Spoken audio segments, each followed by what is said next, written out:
ایک بڑا تنازع اس وقت سامنے آیا جب نیوز پیپر ایسوسی ایشن آف کرناٹکا نے کنڑ راجیوتسوا کی تقریب میں قتل کے مقدمے کے ملزم پنیت کریہلّی کو اعزاز سے نوازا۔ یہ تقریب 27 نومبر کو منعقد ہوئی تھی۔ ایسوسی ایشن کا کہنا ہے کہ یہ سالانہ پروگرام ان افراد کو ایوارڈز دینے کے لیے ہوتا ہے جنہوں نے ریاست کے مختلف شعبوں میں نمایاں خدمات انجام دی ہوں۔ یہ اعزاز اس وقت دیا گیا جب پنیت کریہلّی کو حال ہی میں احتیاطی حراست میں لیا گیا تھا۔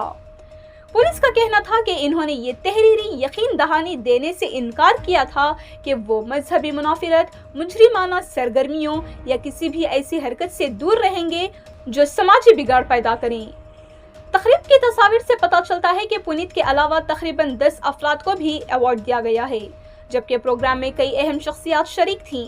ان میں سپریم کورٹ کے سابق جج اور سابق لوکایکتا این سنتوش ہیگڑے، کیرلا ہائی کورٹ کے سابق جج ایس آر بنورمت اور کرناٹک کے سابق ڈی جی پی اجے کمار سنگھ IPS شامل تھے۔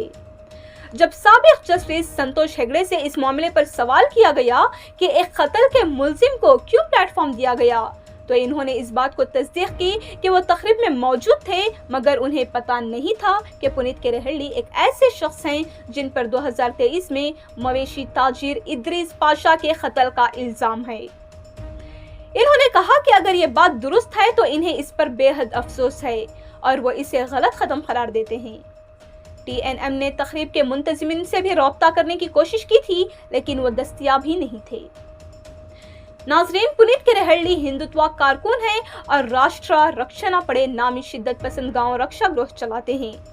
وہ 2023 میں رام نگر میں مویشی لے جانے والے ادریس پاشا کے قتل کے مرکزی ملزم ہیں۔ وہ اکثر مویشی ٹرانسپورٹ کرنے والی گاڑیوں کو روک کر ویڈیوز بنا کر سوشل میڈیا پر ڈالتے تھے۔ ان کا گروہ مندروں کے قریب مسلم دکانداروں کے بائیکاٹ اور حلال گوشت کی فروخت کی مخالفت میں بھی سرگرم رہا ہے۔ پنیت کریہلّی BJP کے کئی رہنماؤں کے ساتھ تصاویر میں دیکھے گئے ہیں اور انہیں پارٹی کے قریبی سمجھا جاتا ہے۔ وہ دعویٰ کرتے ہیں کہ ان کی کارروائیاں کرناٹک کے گائے زبا قوانین کے تحت قانونی ہیں، لیکن اکثر ایسے گروہ قانونی ٹرانسپورٹ والی گاڑیوں کو بھی نشانہ بناتے ہیں۔ پولیس کے مطابق پنیت کے خلاف 14 سنگین مقدمات پہلے سے ہی درج ہیں اور وہ مسلسل مجرمانہ سرگرمیوں میں ملوث رہتے ہیں۔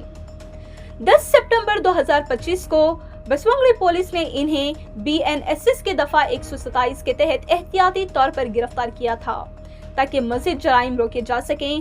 اس قانون کے تحت انتظامی مجسٹریٹ کسی شخص سے اچھے برتاؤ کا بانڈ طلب کر سکتا ہے، لیکن پنیت کریہلّی کے انکار کے بعد انہیں عدالتی تحویل میں بھیج دیا گیا۔ پولیس کے مطابق انہوں نے تحریری یقین دہانی دینے سے انکار کیا تھا، جس کی وجہ سے خصوصی ایگزیکٹو مجسٹریٹ نے عدالتی حراست کا حکم دیا۔ مزید جانکاری کے لیے دیکھتے رہیں ڈیلی سالار اردو ڈیجیٹل۔